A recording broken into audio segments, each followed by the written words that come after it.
Hi, welcome to another Leeds Guitar Studio blog thing.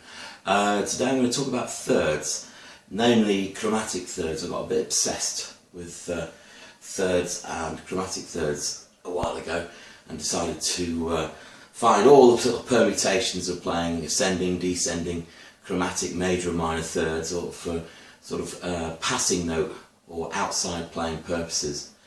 So the sort of thing I'm talking about are things like this, and then of course you get the descending version, or as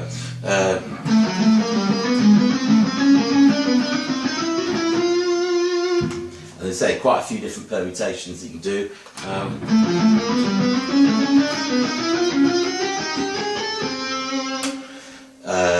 With passing notes in amongst those. I say there's a digital hell sheet that I put together with all of these, or as many as I can think of, notated, and many of them are very, very useful indeed. You can get all sorts of kind of cool stuff out of them. But the trick is knowing how to actually implement them and use them in improvisation. Now, it's the same basic principle of starting in, going out and coming back in again. But the trick is knowing where your ins are and where your outs are, as it were. So if we take just a static tonality to play around with, and here I've chosen B minor 7,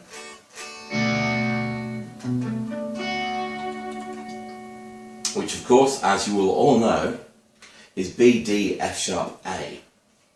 Now if you're playing in thirds, then it makes sense to think about the chord you're playing in thirds, and of course we normally do anyway. You've got sort of a major third, sorry, minor third between the root and the third, a major third between the third and the fifth, another minor third between the fifth and the seventh. And by extension you could therefore go, well, I've got another major third between the 7 and 9, a minor between the 9 and 11, and also a major between the 11 and 13, if you're able to think all the way through in the complete cycle which if you're playing changes you really need to be able to do. So it's just a matter of hooking into a pattern that works for that, that coincides with it, moving it down to where you can then drop out of it again. So for instance, if I'm on B minor 7th, as we are, I might start on the D to F sharp, major third interval from that's the 3rd and the 5th.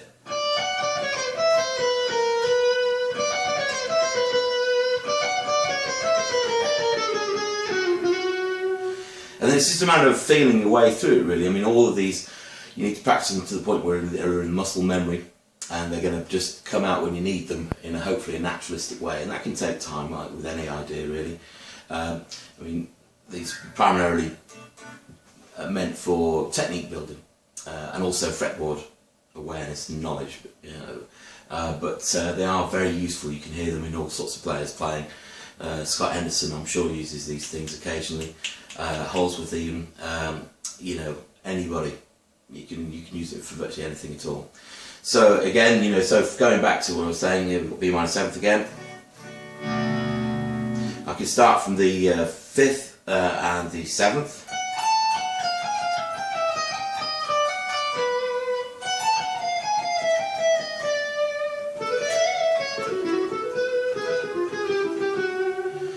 So there I landed up on the off the G sharp, because there's this kind of a Dorian vibe we're going for here. So that's the 13 and the root, and just having chord tone awareness, which of course you always need anyway to be able to do this stuff. So that's the basic idea. I'm going to just do a little blowing over a really common B minor backing track, and we'll see you next time.